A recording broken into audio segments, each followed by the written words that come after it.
Hi, it's Vic. Welcome to my YouTube channel, and today I'm sharing a really fun interactive windmill card with you. So I'm just starting off by using some of the brand new products from the August release, and this is the Up, Up and Away stamp set. And this stamp set is so sweet. I love how the little bunny's holding on to the basket with the balloon. And I've listed all the Copic markers that I've used on the screen for you. So I mainly used my E40 markers to colour the bunnies, and then I've used some pretty soft pastel colours for the balloon. But the main focal point of the card is the windmill, which is so fun to put together, and I'll show you that in a second. I'm just going ahead and finishing up my colouring, and once that's complete I'm moving on to the next step. So the card today is a slimline card, which is basically a UK DL size card, and I've gone ahead and I've used the Time for Tea Designs scallop slimline die, and I've just die cut that out of some cards, and now I'm going ahead and using the Time for Tea Designs Wonderful Wave stencil. So I flip this over and use the scallop part, because what I'm going to be doing now is just add in some different colour Distress Oxide inks to make a cloudy background. I'm just going in with my beautiful blender brush, and I've just added some Seedless Preserves, and what I've done with this colour, because it is quite dark, is I've just stamped it on my mats, and then I'm picking up the colour with the brush and then gently applying this over the stencil. And then once the stencil's removed, I've not inked up the blender brush, I've just kept the same amount of ink on there, and I'm going ahead and going over both of the stencil lines just to soften the background. And now I've got the worn lipstick Oxide ink, so I'm doing exactly the same thing, just picking it up off the mat and gently applying it, and just keep going over the blended parts, just making sure that the colours are all nicely blended together. And now I'm going to be working on the bottom part of the card, so I've used some Distress Oxide in Bundled Sage for this, and I've used the same stencil, but I've just used the part where it looks like a hill, so I've just added that to the bottom of the card. Just add in some Bundled Sage over this, just to make more of like a grass scene.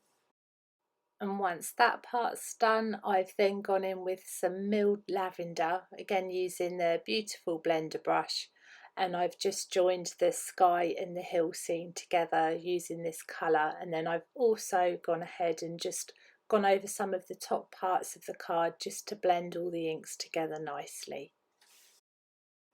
And for the next part of the card, we're going to be working on the windmill die, which has been so fun to use. So I've gone ahead and cut all the bits I need from the windmill die, but this part here, this is your base part which you need to use, and then the part with the purple card is the part where it's going to be showing. So this is going to be part of the house, and how cool is this? The door actually opens, which is just brilliant.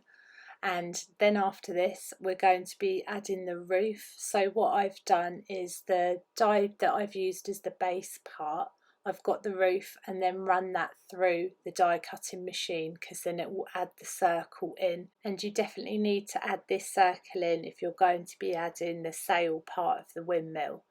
So the next step is I've got this little eyelet that I've die cut, so I'm just adding that above the roof, and now I'm adding the little door, which even comes with a little doorknob, which is just so sweet. So I'm just going ahead and adhering that down, and then I've got some windows that I'm going to be adding, and you can actually attach these to the house part of the card and run them through your die cutting machine if you want them to look as if the windows you can peer through. So again, that's really cool.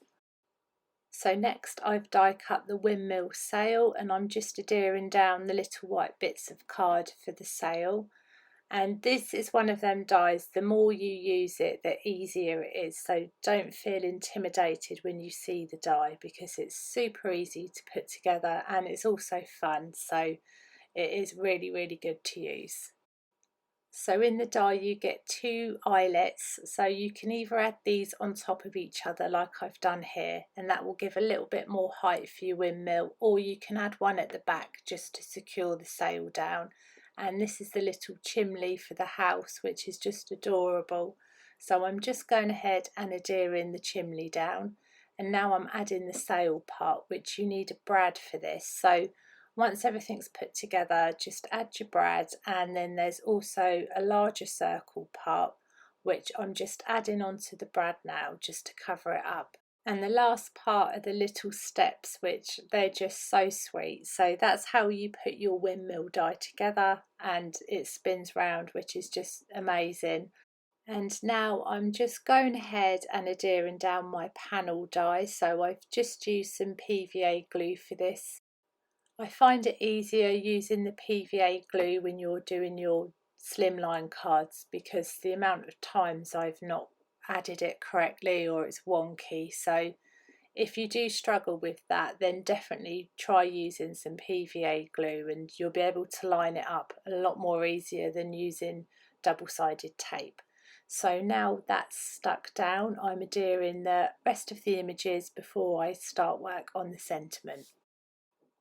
So I've got the sentiment to a special friend, which is from the Grateful For You stamp set. So I'm going to be heat embossing this. So I've just added some Versamark ink, and now I'm just adding some white embossing powder, and then I'm heat setting this with my heat gun.